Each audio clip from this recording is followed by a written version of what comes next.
Assalamualaikum teman-teman, kami dari kelompok 8 yang terdiri dari Alia Inasya Putri, Dwi Wahyuni, dan Hamidi Ramadana.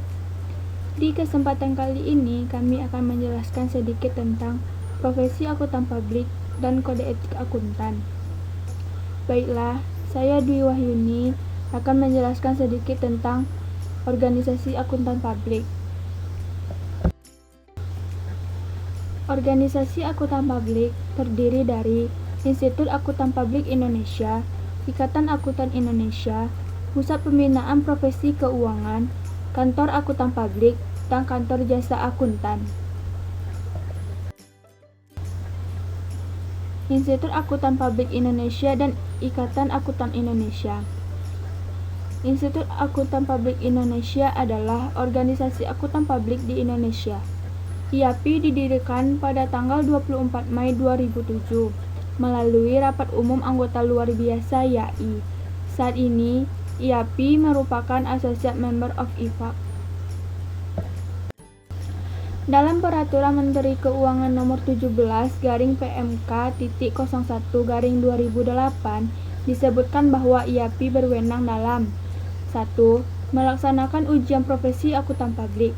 2. Penyusunan dan penetapan standar profesional dan etika akuntan publik. 3. Menyelenggarakan program pendidikan berkelanjutan. 4. Peninjauan mutu akuntan publik. IAI atau Ikatan Akuntan Indonesia adalah organisasi profesi yang menaung seluruh akuntan Indonesia. IAI berdiri tanggal 23 Desember 1957. Tujuan IAI 1.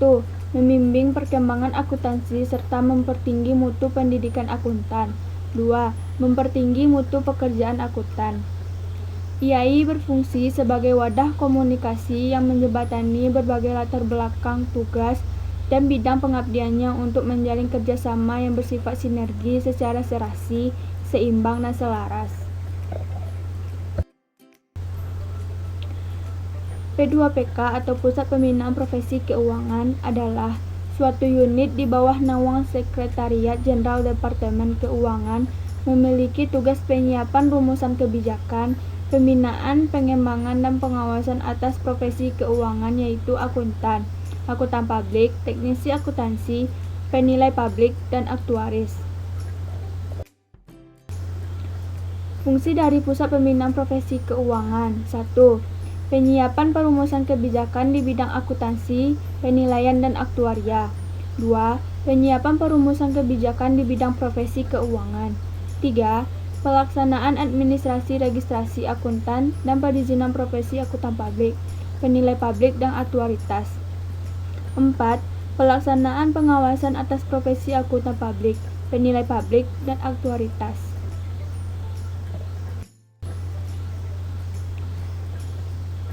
Kantor Akuntan Publik dan Kantor Jasa Akuntan.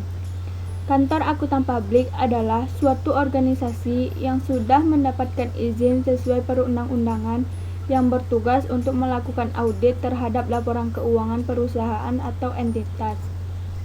Audit atas laporan keuangan yang bertujuan umum di Indonesia dilakukan oleh KAP kecuali organisasi pemerintah tertentu. KAP juga memberikan jasa klien seperti jasa pajak dan konsultasi. Kantor Jasa Akuntan adalah badan usaha yang memberikan jasa akuntansi seperti jasa pembukuan, jasa kompilasi laporan keuangan, jasa manajemen, jasa perpajakan, jasa prosedur yang disepakati atas informasi keuangan, dan jasa sistem teknologi informasi. Pembeda antara Kantor Akuntan Publik dan Kantor Jasa Akuntan. Pembedanya yaitu hanya KAP yang berdasarkan Undang-Undang Akuntan Publik berhak memberikan jasa asuransi atau audit.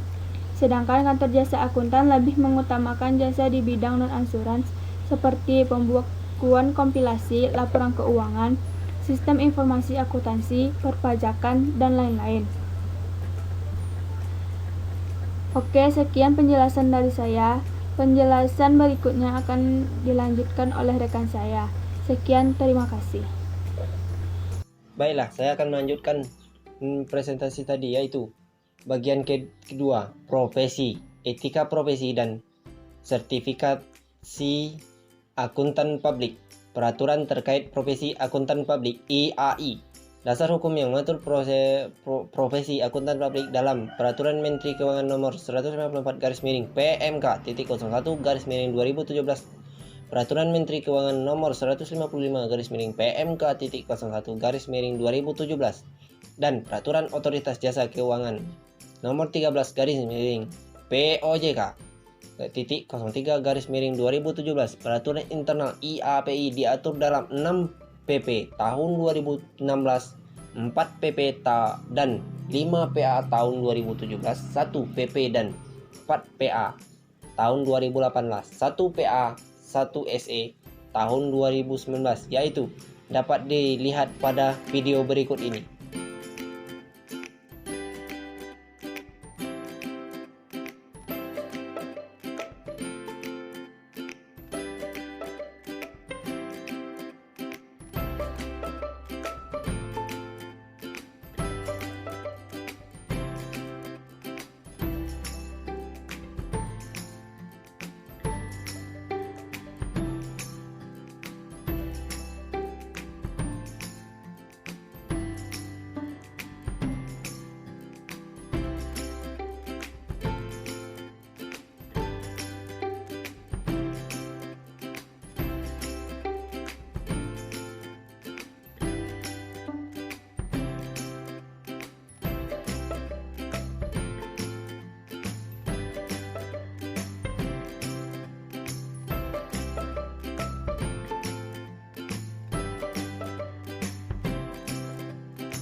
Sertifikasi Akuntan Publik (IAPI).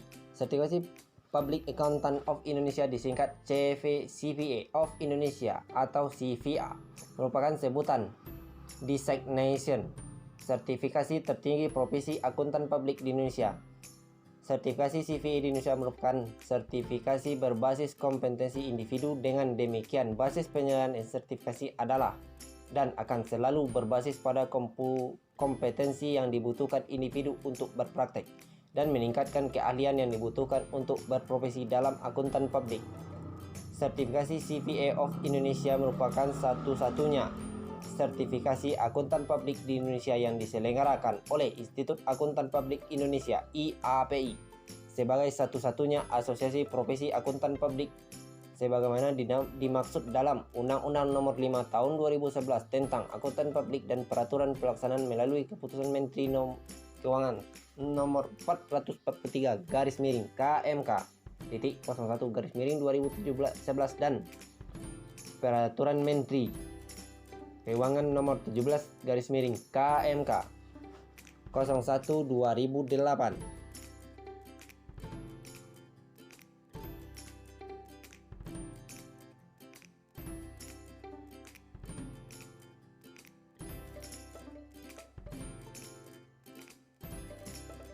Ketentuan fee audit. Ketentuan fee audit diatur dalam PP Nomor 2 Tahun 2016 tentang penentuan imbalan jasa audit laporan keuangan. Dalam penentuan imbalan jasa atau fee audit, akuntan publik harus memperhatikan tahap-tahap pekerjaan audit sebagai berikut, yaitu tahap perancangan audit antara lain pendahuluan perencanaan, pemahaman bisnis klien, pemahaman proses akuntansi, pemahaman struktur penilaian internal, penerapan risiko penilaian, melakukan analisis awal, melakukan tingkat materialitas, membuat program audit, riset assessment atas akun, fraud discussion dengan manajemen.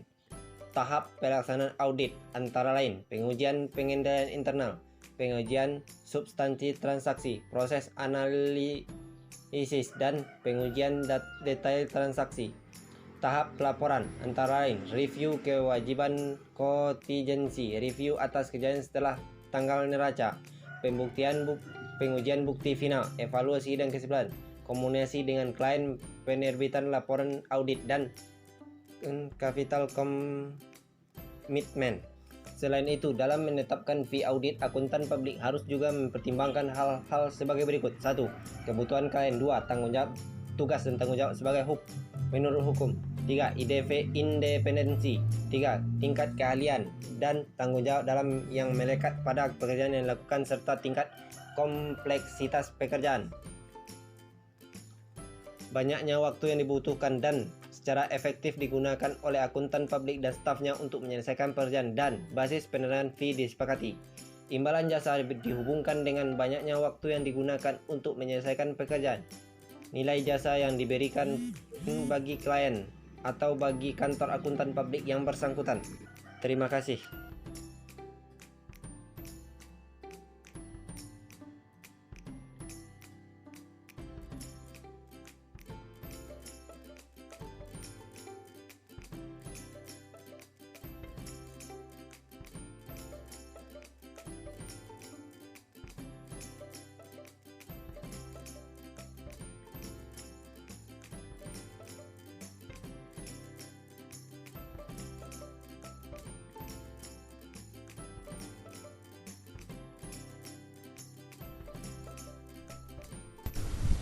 Standar Profesional Akuntan Publik.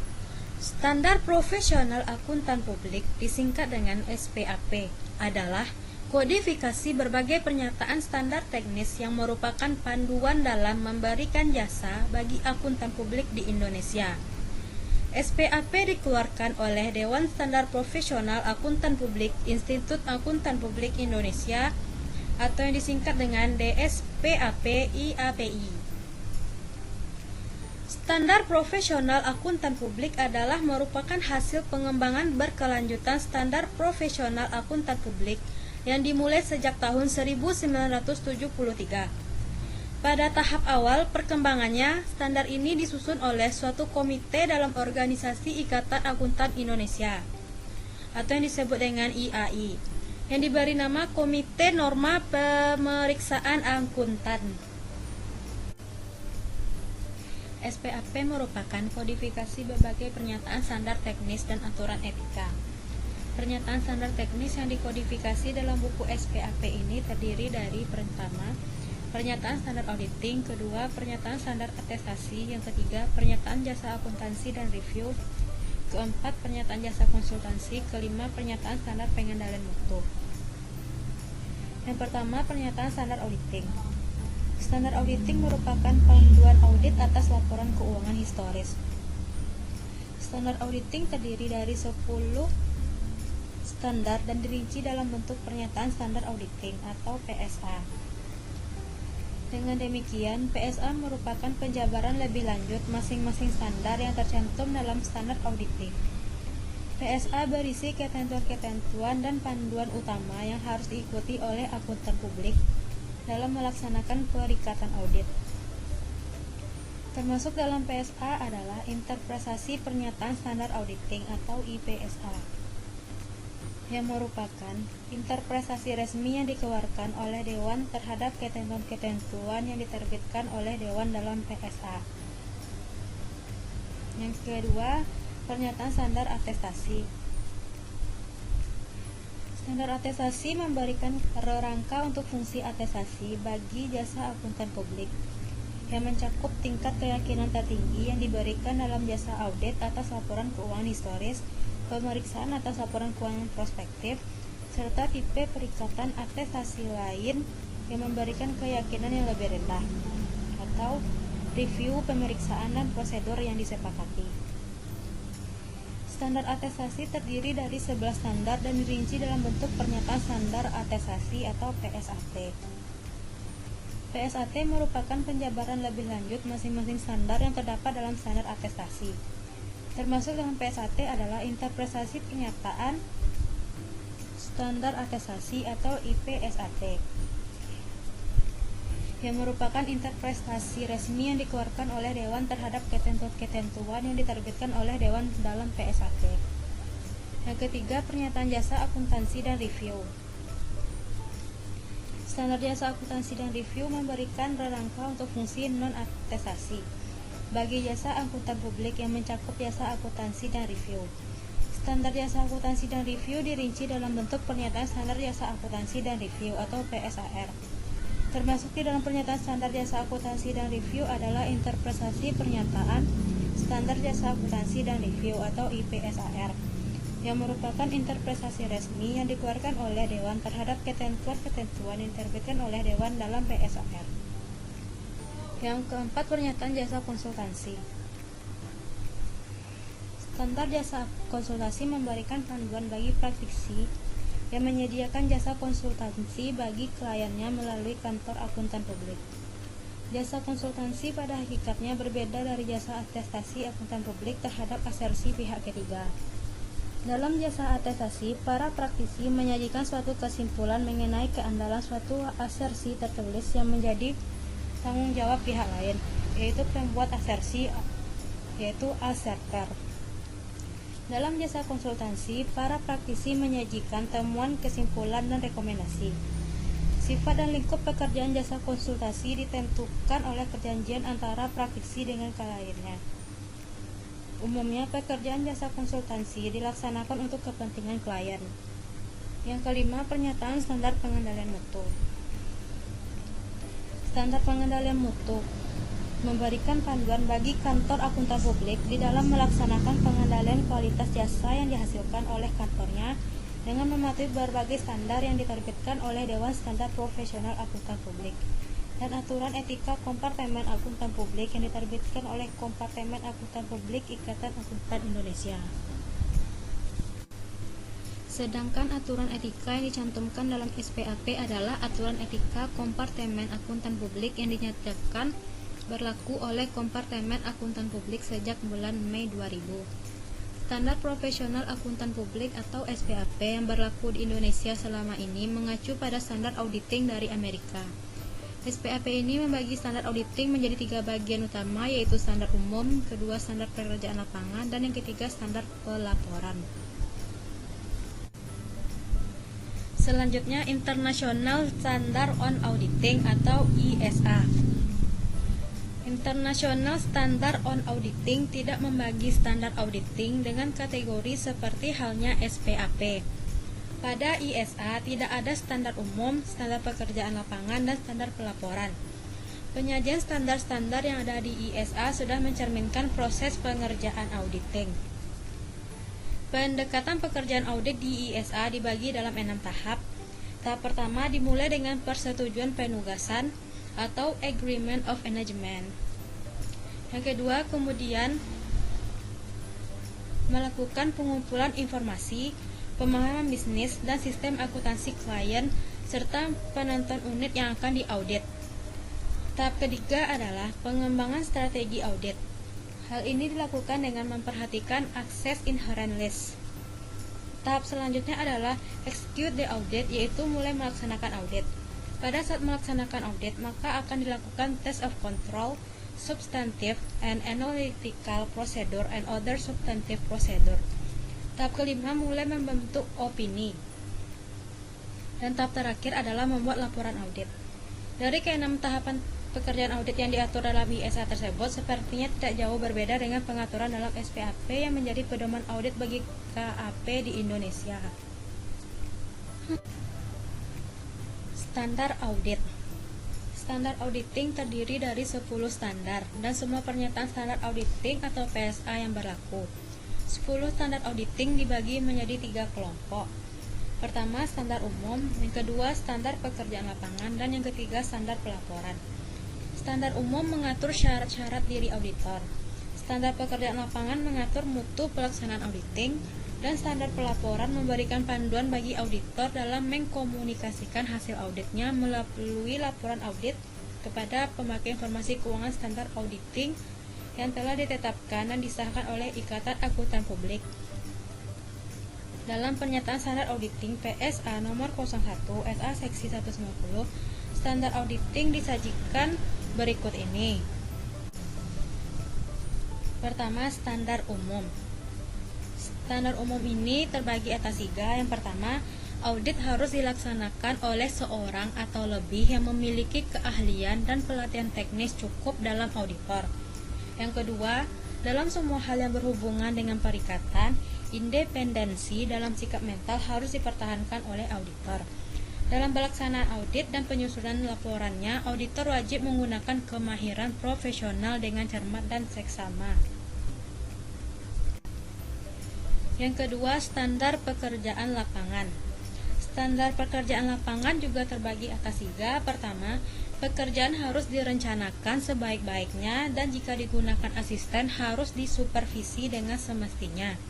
Yang kedua, pemahaman memadai atas pengendalian intern harus diperoleh untuk merencanakan audit dan menentukan sifat, saat, dan lingkup pengujian yang akan dilakukan. Yang ketiga, bukti audit kompeten yang cukup harus diperoleh melalui inspeksi, pengamatan, permintaan, keterangan, dan konfirmasi sebagai dasar memadai untuk menyatakan pendapat atas laporan keuangan yang diaudit. Yang ketiga, standar pelaporan. Standar pelaporan terbagi atas 4. Yang pertama, laporan auditor harus menyatakan apakah laporan keuangan telah disusun sesuai dengan prinsip akuntansi yang berlaku umum di Indonesia. Yang kedua, laporan auditor harus menunjukkan atau menyatakan jika ada ketidakkonsistenan penerapan prinsip akuntansi dalam penyusunan laporan keuangan periode berjalan dibandingkan dengan penerapan prinsip akuntansi tersebut dalam periode sebelumnya. Yang ketiga, pengungkapan informatif dalam laporan keuangan harus dipandang memadai, kecuali dinyatakan lain dalam laporan auditor. Yang keempat, laporan auditor harus memuat suatu pernyataan pendapat mengenai laporan keuangan secara keseluruhan atau suatu asersi bahwa pernyataan demikian tidak dapat diberikan. Jika pendapat secara keseluruhan tidak dapat diberikan, maka alasannya harus dinyatakan atau dalam hal nama auditor dikaitkan dengan laporan keuangan. Maka laporan auditor harus memuat petunjuk yang jelas mengenai sifat pekerjaan audit yang dilaksanakan, jika ada, dan tingkat tanggung jawab yang dipikul oleh auditor. Indikator kualitas audit atau IAPI. Menurut Wooten, indikator yang digunakan untuk mengukur kualitas audit adalah sebagai berikut. 1. Deteksi salah saji.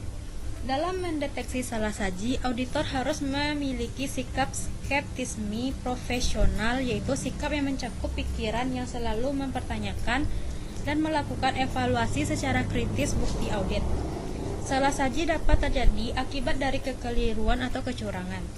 Apabila laporan keuangan mengandung salah saji yang dampaknya secara individual atau keseluruhan cukup signifikan sehingga dapat mengakibatkan laporan keuangan tidak disajikan secara wajar dalam semua hal yang sesuai standar akuntansi keuangan.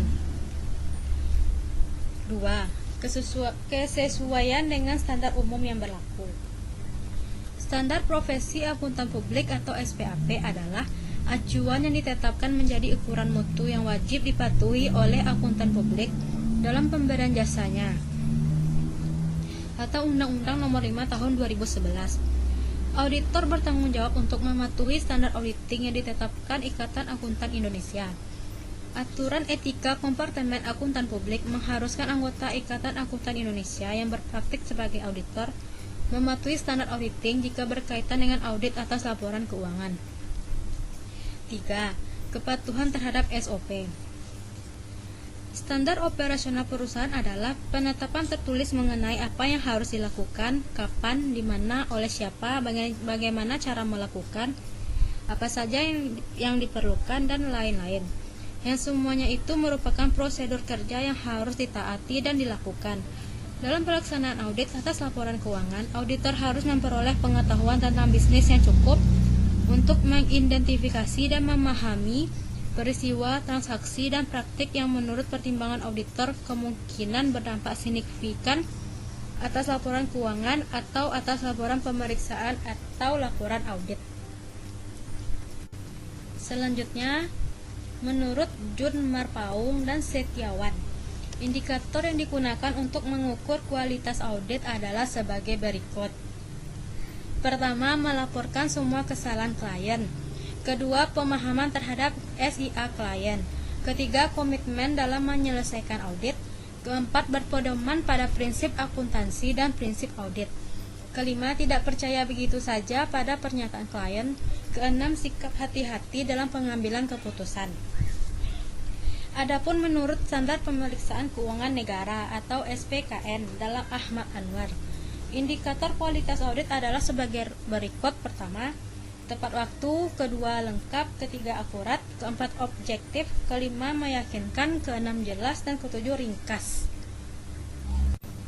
Baiklah, sekian dari hasil presentasi kelompok kami. Jika ada kata yang tidak berkenan, mohon dimaafkan. Assalamualaikum warahmatullahi wabarakatuh.